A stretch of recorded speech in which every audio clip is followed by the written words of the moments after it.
Hi friends, welcome to my YouTube channel the Aarti kitchen. તો આજે આપણે બનાવી રહીશું ટેસ્ટી એવી પાઉંભાજી. તો એના માટે આપણે જરૂર પડશે રીંગણ, બટાકા, દૂધી, કોબી અને ફુલેવર. એ આપણે સરખા પ્રમાણમાં લઈશું.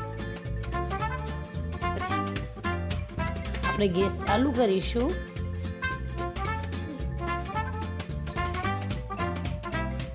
આપણે 3 વિસલ વગાડીશું. પછી આપણે ગ્રેવી માટે આપણે ઇન્ગ્રેડિયન્ટ્સ લઈશું. 2 ટામેટાં અને 2 ડુંગળી લઈશું.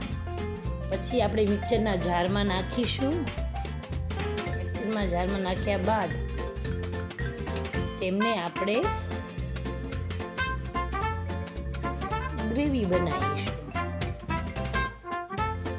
તમે જોઈ રહ્યા છો આપણી ગ્રેવી ટેસ્ટફુલ તૈયાર છે.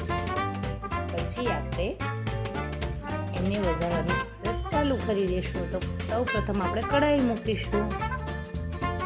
એમાં આપણે 2 મોટા એવા ચમચા તેલ મૂકીશું. તેલ ગરમ થયા બાદ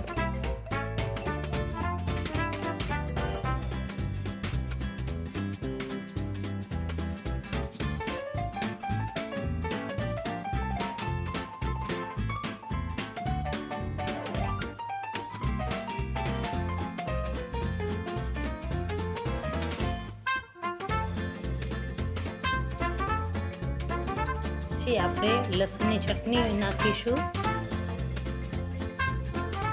ઓછું વધારે તમે કરી શકો છો, જેવું સ્પાઇસી ભાવે એવું. અને પછી આપણે જે ગ્રેવી તૈયાર કરી છે એ આપણે નાખીશું. પછી બરાબર એને હલાવીશું. એક સરખું મિક્સ થાય ત્યાં સુધી, થોડું ચડે ત્યાં સુધી એને આપણે ચડાવીશું. થોડું મિક્સ કરીશું. પછી આપણે 1 ચમચી નાખીશું મરચું.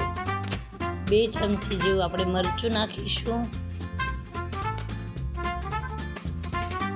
મરચું નાખ્યા બાદ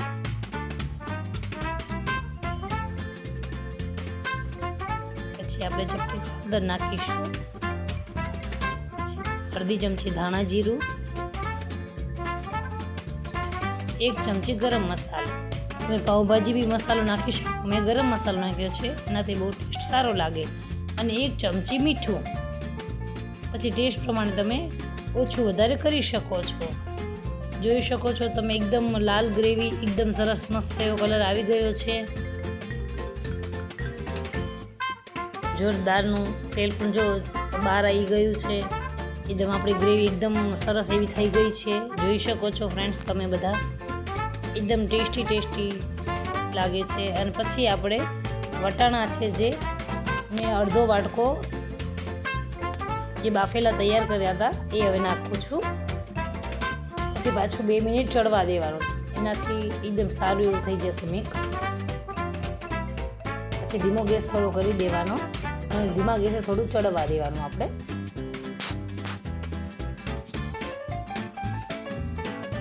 અને પછી આપણે નાખીશું લીલું લસણ, જે મેં સ્ટોરેજ કરેલું છે.